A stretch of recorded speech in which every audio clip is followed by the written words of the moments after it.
NCP के head Sharad Pawar और प्रधानमंत्री मोदी के बीच में हुई मीटिंग ने महाराष्ट्र की राजनीति एक बार फिर से पूरी तरह से गर्मा कर रख दी है। जैसा कि आप देख ही रहे होंगे कि पिछले काफ़ी टाइम से जैसे ही इन दोनों लोगों के बीच में मीटिंग हुई, उसके जस्ट बाद ही जो पार्टियां हैं, जो कि अलग अलग तरीके की पार्टियां हैं, उन्होंने अपना स्टेटमेंट देना शुरू कर दिया। यही नहीं, खास करके जिन्होंने गठबंधन बना करके अपनी गवर्नमेंट बनाई है महाराष्ट्र में, वो भी एक दूसरे के खिलाफ ही चीटाकर्सी करना स्टार्ट कर दी, यानी कि एक दूसरे के ऊपर ही कीचड़ उछालना शुरू कर दिया। शिवसेना, एनसीपी और साथ में ही कांग्रेस, इन तीनों पार्टियों ने डायरेक्ट जो है एक दूसरे के पार्टियों के ऊपर इल्जाम लगाना शुरू कर दिया। और यही नहीं, उनके द्वारा अलग अलग तरीके के एलिगेशंस भी लगाए गए, जहां पर कई चीजें तो ऐसी बोली गई जो कि काफी ज्यादा शॉकिंग है। जैसे कि जो अमोल कोल्हे हैं, जो कि एनसीपी के सांसद हैं, उनके द्वारा सीधा सीधा उद्धव ठाकरे के ऊपर निशाना साधा गया और उन्होंने डायरेक्ट सीधा सीधा बोल दिया कि जो शरद पवार हैं, उनका आशीर्वाद उद्धव ठाकरे के ऊपर है, उनका हाथ जो है उद्धव ठाकरे के ऊपर है,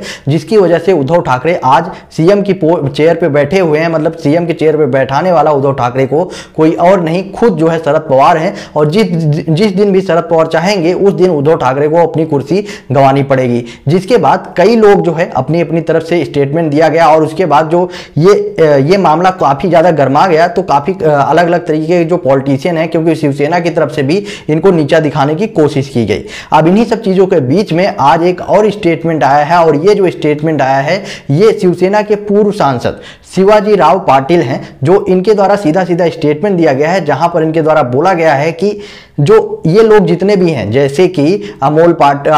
कोल्हे या जो भी अलग अलग तरीके के नेता लोग हैं, जो भी अपने अपनी तरफ से स्टेटमेंट दे रहे हैं, ये सिर्फ और सिर्फ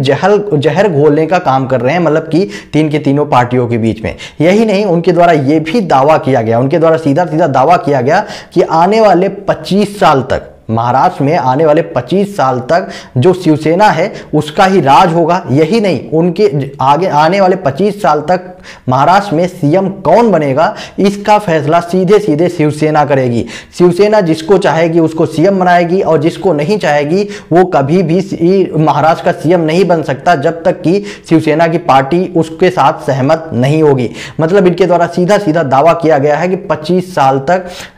जो शिवसेना है उसी के मर्जी के हिसाब से सीएम चुना जाएगा महाराष्ट्र में। अब आखिरकार इन्होंने ऐसा दावा क्यों किया, वो समझ नहीं आ रहा है, क्योंकि इस बार ही आप देख रहे हैं, जैसा कि महाराष्ट्र में गवर्नमेंट जब से बनी है, तभी से ये तीनों पार्टियां आपस में ही एक दूसरे के ऊपर चीटाकसी कर रही हैं, और एक दूसरे की चीटाकसी की वजह से ऐसा लग रहा है कि इनकी गवर्नमेंट कभी भी गिर सकती है। लेकिन उसके बावजूद भी इन्होंने दावा किया है कि महाराष्ट्र में शिवसेना की राजनीति अगले 25 साल तक ऐसी ही चलेगी, और जो शिवसेना की पार्टी है, जब चाहेगी जिसको चाहेगी उसको सीएम बनाएगी। उसमें शरद पवार जैसे लोग बहुत ज्यादा अहम रोल प्ले नहीं करते। अब चाहे जो भी हो, जो भी इनकी तरफ से जो भी बोला गया है, उससे कहीं ना कहीं एनसीपी और कांग्रेस और बीजेपी को बहुत ही बड़ा धक्का लगा होगा कि ये कुछ भी अपनी तरफ से स्टेटमेंट दे रहे हैं। लेकिन अगर ध्यान से देखा जाए, रियल में सोचा जाए, तो अभी जो है शिवसेना की हालत बहुत ही ज्यादा खराब है, क्योंकि जिस हिसाब से जो पॉलिटिशियन है वो 1 बाय 1 करके पूरी तरह से एक्सपोज हो रहे हैं। आपका क्या ओपिनियन है, कमेंट बॉक्स में बताएं, और वीडियो को ज्यादा से ज्यादा शेयर करें।